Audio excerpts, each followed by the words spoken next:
Millal sina oma lapse ees viimati vabandasid? Ma hakkasin mõtlema sellele paar nädalat tagasi, kui minu oma tütar minu ees vabandas, ütles mulle, et emme, anna mulle andeks, et ma su peale nii kuri olin. Siis ma hakkasin mõtlema, et appi, et aga mulle ei meeldi mitte ühtegi olukorda, kui minu lapsepõlves oleks keegi minu ees vabandanud.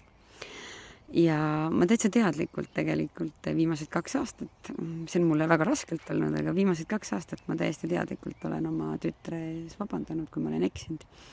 See on olnud hull iseenda ego nagu purustamine, aga ma usun, et me peaksime oma laste ees vabandama seetõttu, et tunnete väljanäitamine on okei ja ma arvan, et see kasvatab meie lastest palju enesekindlamad ja heades suhetes olevad täiskasvanud.